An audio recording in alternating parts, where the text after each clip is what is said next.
अस्सलाम वालेकुम। मैं सिद्दीक मिठू वाला मौजू क़लाम। वाह कंहिं ख़ूब चयो आहे, ॿिन्ही तरफ़न खां हिकजेतिरी मोहबत ख़ूबसूरत एहसास आहे। चवण जहिड़ा लफ़्ज़ आहिनि, निभायो त सुकून आहे। वाह कंहिं ख़ूब चयो आहे, ॿिन्ही तरफ़न खां हिकजेतिरी मोहबत ख़ूबसूरत एहसास आहे।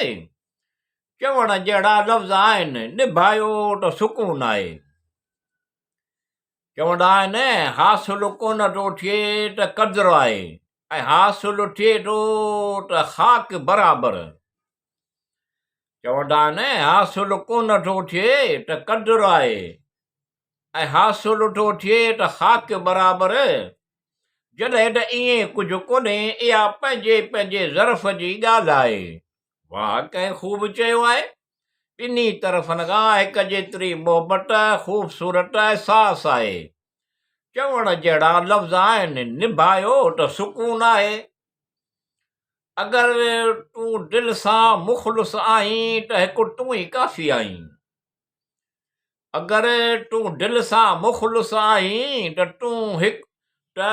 हिकु तूं ई काफ़ी आहीं। मोहबत जे लाइ कुझु ख़ालिस दिलि मख़सूस हूंदी आहे।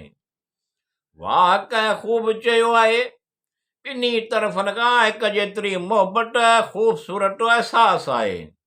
चवण जहिड़ा लफ़्ज़ आहिनि, निभायो त सुकून आहे।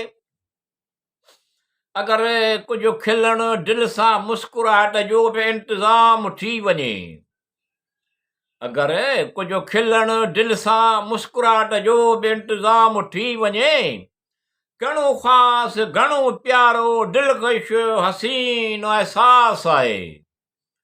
वाह कंहिं ख़ूब चयो आहे, ॿिन्ही तरफ़न खां हिकजेतिरी मोहबत ख़ूबसूरत एहसास आहे। चवण जहिड़ा लफ़्ज़ आहिनि, निभायो त सुकून आहे।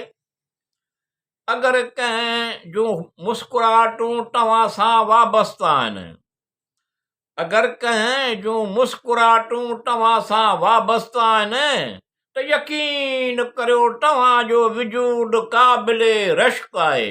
वाह कंहिं ख़ूब चयो आहे, ॿिन्ही तरफ़न खां हिकजेतिरी मोहबत ख़ूबसूरत एहसास आहे। चवण जहिड़ा लफ़्ज़ आहिनि, निभायो त सुकून आहे।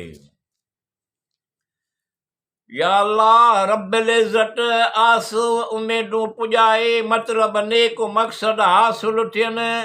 सदा पंहिंजी चाहत नसीब करे, हर रात हर ॾींहुं, ईअं हफ़्तो हफ़्ता, महीनो महीना, साल साल, सदी सदियूं ख़ैरो बरकत ख़ुशहाली वारो हुजे।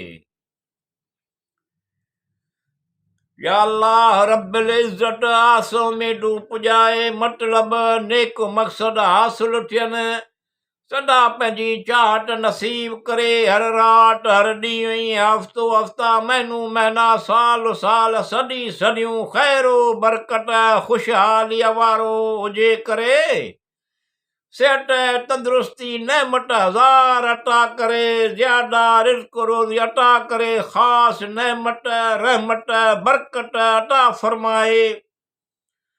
सब हमद एहसान सारा अल्लाह रब्बिल आलमीन लाइ आहे, जेको सभिनी जहाननि खे रोज़ी ॾींदड़ रहम कंदड़ आहे। अल्लाह करीम रब रब्बिल आलमीन रहीम रहमान रहीम आहे। वाह कंहिं ख़ूब चयो आहे, ॿिन्ही तरफ़न खां हिकजेतिरी मोहबत ख़ूबसूरत एहसास आहे। चवण जहिड़ा लफ़्ज़ आहिनि, निभायो त सुकून आहे।